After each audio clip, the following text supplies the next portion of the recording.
Prezadas, bom dia. Meu nome é Juliana, eu sou psicóloga, psicopedagoga e hoje estou aqui para falar um pouco da metodologia Stella High. Mas antes, a gente gostaria de conversar um pouquinho sobre a delegação, né, da educação nos filhos. O que delegar e o que não delegar. Por que eu trouxe esse assunto? Porque atualmente nós vivemos numa situação social em que é muito fácil a gente passar a criação dos filhos para alguém, né? E aqui eu quero me ater bastante ao papel da mãe, né? Então, assim, por que mãe? Porque mãe, na verdade, ela é alguém responsável pelas identificações e as escolhas de objeto do aparelho psíquico. Ou seja, uma criança, quando ela nasce, mesmo na barriga, ela já está automaticamente identificando com a voz da mãe, com o contexto, com os cuidados da mãe na preparação desse nascimento do bebê.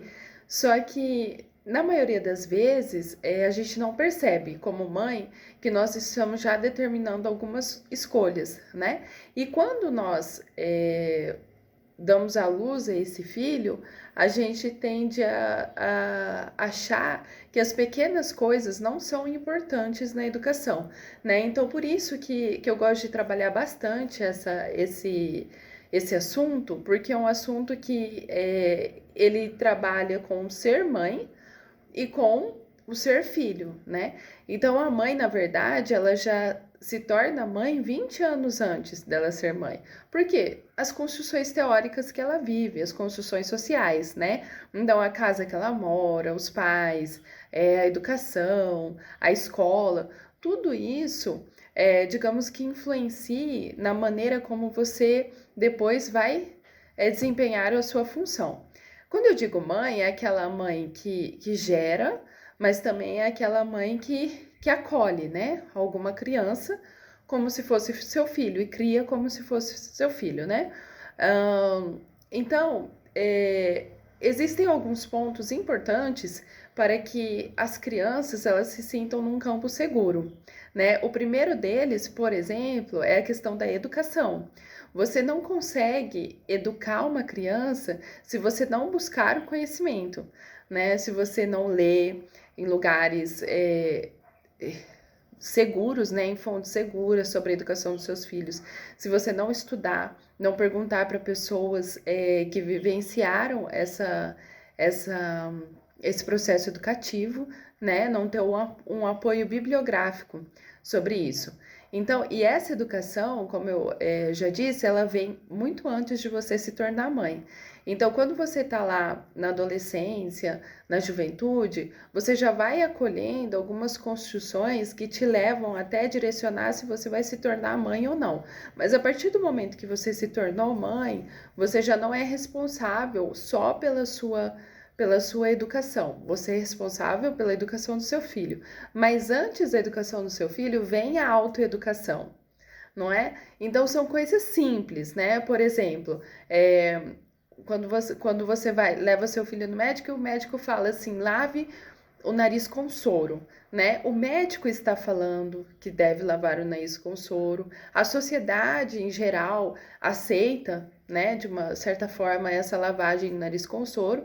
Então já está cristalizado na sociedade esse conhecimento da lavagem do nariz com soro, então você, sem questionar muito, você vai e lava, né? Mas existe toda uma fundamentação teórica referente a isso. Foram análises, foram os dados, foram as fontes, né, os estudos que chegaram ao conhecimento de alguém que sabe a respeito do processo, enfim, né, de saúde física do bebê e chegou a essa conclusão que você deve lavar o nariz da sua criança. Então você não vai questionar muito, né? Por outro lado, existem comportamentos do tipo assim, não tomar leite com manga, né? Que são conhecimentos cristalizados, né? O Moscovici, ele traz muito esse conhecimento, né? Essa teoria da cristalização do conhecimento. Então, já está enraizado na sociedade que não deve tomar leite com manga. Mas você já perguntou, né, sobre isso, se isso realmente é verdade, se isso realmente acontece, né? Então, você tem esse conhecimento, né? Não, não tem. Então, essa é a grande questão, é a autoeducação, buscar esse conhecimento, que não basta também só, por exemplo, você ter dados estatísticos, né, sobre isso, você precisa saber por quê. E aí, quando nasce um bebê, você já traz naquela sua educação os seus conhecimentos cristalizados, mas também traz os conhecimentos cristalizados de outras pessoas, não é verdade? Então, alguém que vai te ajudar com os cuidados do bebê acha, por exemplo, que você não pode. Não sei, que você tem que enfaixar o umbiguinho do bebê, né? Mas você já buscou a atualização desses conhecimentos e tudo mais? Então, existem algum. Esse é o primeiro ponto que eu gostaria de trazer, a questão do conhecimento e da autoeducação.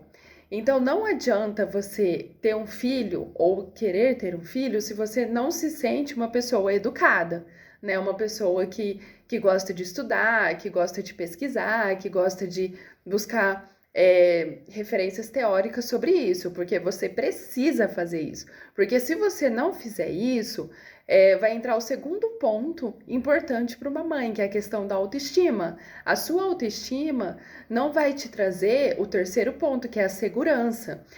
E sem autoestima e sem segurança, o seu filho ele vai ser como um barquinho à deriva no mar, entende? Ele não vai, assim, se aprofundar também nos próprios conhecimentos, não vai se aprofundar na pesquisa, não vai se aprofundar na autoeducação, porque ele vai ter perto uma mãe insegura, né? Uma mãe que não se interessa em conhecer, tanto na teoria quanto na prática. Então, retomando, a autoeducação, a educação do seu filho, que nós vamos falar um pouco depois, a segurança e a autoestima são pontos importantes que você não pode delegar. Você não pode simplesmente ter o filho e falar assim: ah, mãe, cuida aí, porque você é um pouco mais segura de si, você já passou por essa situação, você sabe melhor como lidar. É certo que existe a experiência da pessoa mais velha, mas você, como mãe, tem um embasamento, digamos que quase inato, né, de se sentir segura e motivada para as suas próprias construções, entendeu? Então, se você tiver, por exemplo, a ajuda de alguém, né? Normalmente a gente pensa na própria mãe mesmo. É importante você acolher essa ajuda, entender, mas é mais importante você pesquisar e buscar essa questão segura, motivacional e autoestima. Porque a gente pode também pensar que a motivação, ela não é só externa, entende? É claro que o conceito de motivação está ligado com conhecimentos internos e conhecimentos externos. E aí, como se fosse o resultado disso, né, vira a motivação. Só que essa motivação também está ligada à autoestima, à segurança e à autoimagem. Então, uma mãe que tem, por exemplo, o vício da preguiça, é, da, da ira, né? São vícios assim que trazem um desfavorecimento na hora da educação. Porque se você souber controlar a ira com virtude, por exemplo, do amor, né? A preguiça com a virtude da temperança, você trabalhar bem essas questões da virtude, você consegue, só um minutinho, tive que atender uma mensagem. Você consegue se sentir um pouco mais segura e empoderado do seu conhecimento, não é verdade? Então, por exemplo, né, quando você tem um filho, você tende a entender que existe também uma construção social brasileira que a mãe, por exemplo, a mãe que tem um filho através da cirurgia de cesariana, que você tem que ficar de repouso um tempo, que você não pode fazer serviço de casa, que você, se você já tiver um filho, você não pode cuidar desse filho, não pode nem carregar. Mas assim, É importante, por isso é interessante a pesquisa e o conhecimento, para você não entrar num parto cirúrgico achando que você vai ser aquela pessoa imprestável rodando pela casa, entendeu? Porque você nem pode isso. Porque a criança, quando ela é bebezinha, ela faz as identificações, como eu disse no começo, e as escolhas de objeto.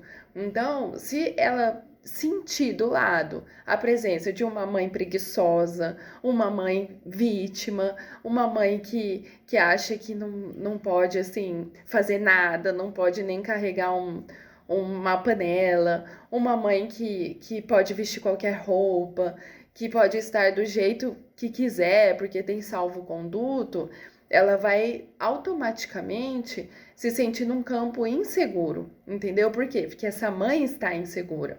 Essa mãe não está. É, feliz não é a palavra, mas ela não está a serviço, né? E a criança, ela precisa sentir um campo seguro que é denominado por uma grande virtude que é o amor.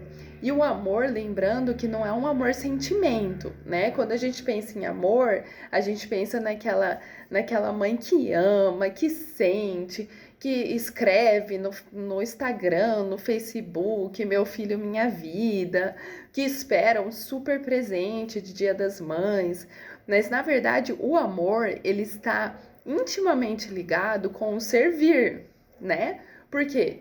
Porque o bebê, ele não tem ainda a construção social de pensamento. Ele enxerga, ele vê, mas ele vai aprender a enxergar.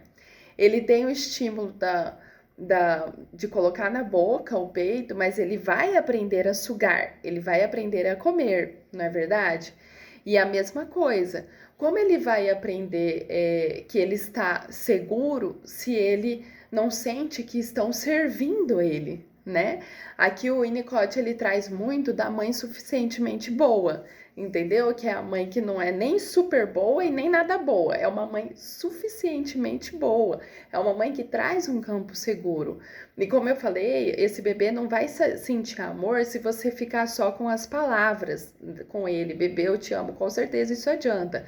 Mas ele vai sentir se você pegar ele na hora certa, se você oferecer a comida na hora certa, se você fazer os cuidados de higiene pessoal, se você trocar a fralda, se você se colocar em posição de, não de prostração, mas em posição de alerta, entendeu? E a mesma coisa com a criança um pouquinho maior. A gente tende a entender que a criança um pouco maior não precisa desses cuidados, mas não é bem assim. Ela precisa do cuidado da higiene, da rotina do sono, da rotina da alimentação, entende? E aí, quando você delega para alguém, você está delegando essa sua forma de servir, não é verdade? Então, vamos supor que você fala assim: olha, eu não vou fazer nenhum tipo de comida para o meu filho e vou contratar uma empregada. Isso é errado? Não é errado, mas você está delegando a sua forma de amar a outra pessoa.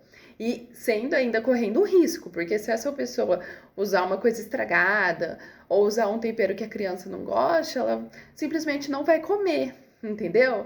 Então, você está pagando a sua forma de amar para alguém. Entende? É a mesma coisa dos cuidados da higiene. Ah, eu vou contratar uma babá. Às vezes tem mãe que contrata babá ali de pequenininho, assim, né? De bebezinho, recém-nascido, deixa praticamente o bebê nas mãos da babá. Isso é errado, mas eu digo, não é errado, mas não é algo que se delegue. Por quê? Porque são nesses primeiros momentos que a criança está sentindo o afeto e a sua forma de servir. Você pode ter dinheiro suficiente para pagar uma babá, mas é aquela coisa, o bebê ele está na época de montar esse aparelho psíquico dele.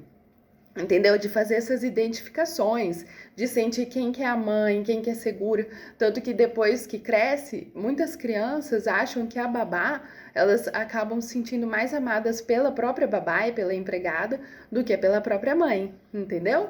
E aí a gente vai perdendo esse costume de que a criança tem que sentir o amor.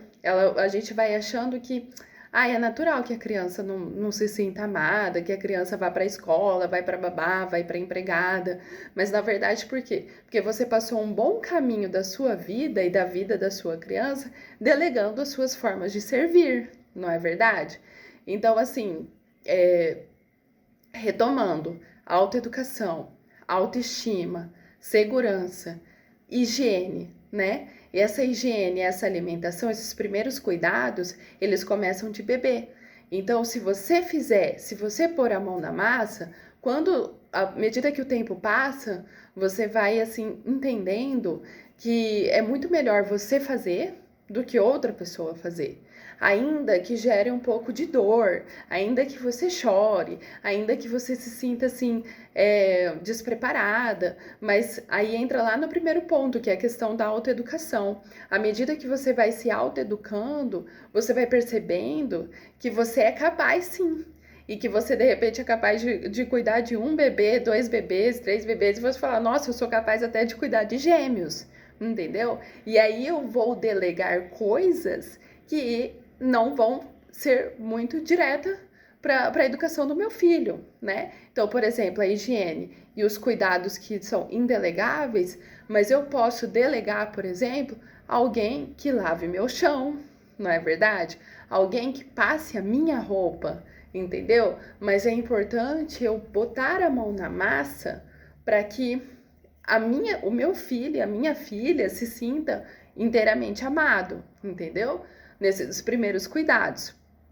E eu quero levar você agora a uma reflexão bem rápida, né? Até porque esse é um breve vídeo. Ele, na verdade, são só pontos resumidos de construções teóricas que eu elaborei ao longo dos meus estudos, né? Como psicóloga, psicopedagoga, como psicóloga clínica, como mãe, como estudiosa da área da educação, que na verdade são conteúdos mastigados, entendeu? Então eu já deixo aqui também, se você tiver algum interesse de um aprofundamento, você entra em contato com a gente, que a gente pode pensar numa mentoria, alguma coisa assim. Mas agora eu quero te convidar a uma pergunta muito especial. Por exemplo, se você que já é mãe, tá? Chega no Dia das Mães, você se sente assim uma pessoa inteiramente assim digna de receber um presentinho, né? Por exemplo, mas um presentinho sem que ninguém falasse, olha, dá um presente para mamãe, faz uma apresentação para mamãe. Não, alguém que o seu filho fala assim, olha, mamãe, esse é para você. Você se sente digna? Ou você é do tipo daquelas pessoas que falam assim, ah, cadê o presente da mamãe? Papai compra aquele presente super caro porque eu sou mãe, eu mereço, entendeu? Então, por que eu tô te convidando a pensar? Porque, na verdade, a criança só vai sentir esse amor e que a mãe é digna de ser presenteada, sendo sincerona aqui com vocês, se você aprender a servir. E você só vai aprender a servir se você colocar a mão na massa, se você não delegar coisas que são indelegáveis, entendeu? E isso é a construção do amor, entendeu? Então, por isso que até nós adultos, nós nos sentimos amados quando alguém nos serve, né? E nós só vamos aprender a amar se a gente aprender a servir, entendeu? Então, se você é aquela mãe que delega a educação, né? Matriculando uma crechinha, delega os cuidados, uma babá para limpar, delega, sei lá, até de lavar a roupinha, alguém que lava a roupinha do seu bebê, e na hora que o seu bebê está longe de você com essas delegações, você está no Instagram, no Facebook, certamente a criança vai ter dificuldade de sentir o amor, tá bom? Então nós falamos mais um pouquinho daqui a pouco.